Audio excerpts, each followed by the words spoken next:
It is true that there were 3 Roman empires to exist throughout the rich and complicated history of Europe and the Middle East. Existing in lands and periods that would occasionally overlap, the idea of Rome was indeed romanticized and highly sought after. For thousands of years, merely stating the word Roma would incite conjured images of grandeur and prosperity unlike the world had ever experienced. And because of this, Roman culture was sought to be emulated time and time again, up to and including today. It's crazy too, because they all lasted about 1,000 years, the 3 Roman empires. I mean, you could say the first Rome was maybe closer to about 1300, but a lot of that was prehistory and legend, so you could think what you want. Legend recalls that Rome was said to begin on April the 21st, 753 before Christ. Twin brothers Romulus and Remus were born of a human mother and Mars, the god of war. When the king ordered them killed, their mother sent them down the Tiber River in a basket. They were discovered and raised by a she-wolf and would eventually grow up to kill the king that had ordered their death. Desiring to build a great city of their own, a disagreement arose in regards to its location. It was a fatal disagreement that would end in the murder of Remus at his brother's hand. The city would go on to be called Rome, after his own name, Romulus. Rome would later become an empire under Octavian, also known as Augustus, in the year 27 before Christ. He was the adopted son of Julius Caesar, who was like the real OG in all of this. He was the one who overthrew the Roman Republic and became dictator for life. So, I mean, in my mind, Julius Caesar is like the real first Roman emperor, but, it's not officially true. In 286, the Diocletian reforms split the empire into 2 halves, each led by a senior emperor and a junior emperor, titled Augustus and Caesar, respectively. This system of rule would come to be known as the Tetrarchy. It's just one more thing I can't quite wrap my head around. I mean, I wasn't there, so I could never know fully, but it just seems like an absolutely retarded decision. I mean, I get that the empire is huge and all, but to split up the power in the greatest empire the world has ever seen is just begging for disorder and civil war. I mean, but of course, that's exactly what happened. In 312, it was Caesar versus Augustus in the west at the Battle of Milvian Bridge. Caesar Constantine defeated Augustus Maxentius and claimed the top spot. It was before this battle that Constantine is said to have witnessed a great vision representing Christ, giving him the strength for victory. It was even the catalyst for the introduction of the Edict of Milan, which granted religious tolerance for all those under his rule.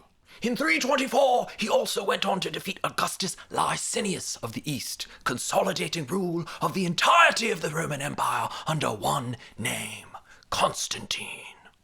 In 330, Constantine then moved the capital of the empire to Byzantium, which he then renamed Constantinople, after himself, obviously, which is now modern-day Istanbul. And this leads us to the beginning of the Second Roman Empire, which scholars would later call the Byzantine Empire, although if you ask people at the time, they would still consider themselves Romans. After the death of Constantine in 337, the empire once again fell into turmoil and once again split up due to issues of succession. So this part is a little confusing, but basically the year 476 is what scholars typically call the fall of Rome. That's what we know as the fall of Rome. But basically all that really means is the region known as Western Rome, where the capital had once been, modern-day Rome, had fallen to Germanic invaders, even though the Roman Empire did in fact continue in the east.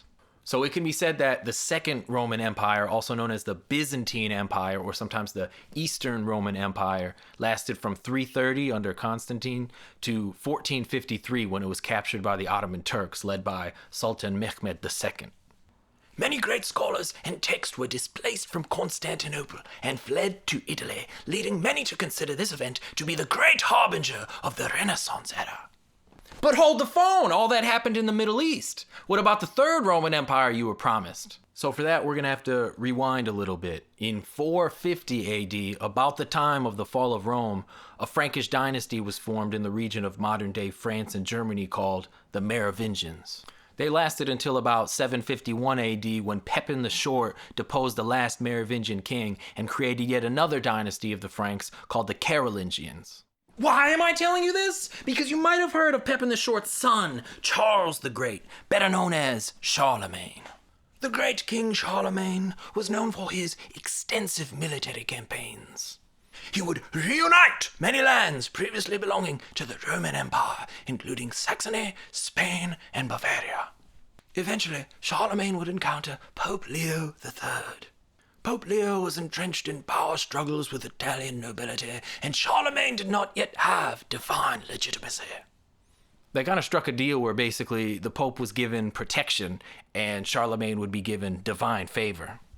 So thus it was, on Christmas Day in the year 800 AD, Charlemagne, under the authority of Pope Leo III, was crowned Holy Roman Emperor.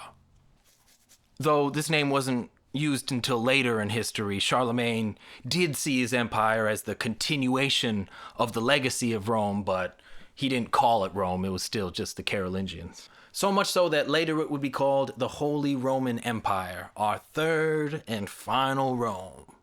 So far. The Holy Roman Empire would last over 1,000 years and finally fall in 1806 thanks to Napoleon.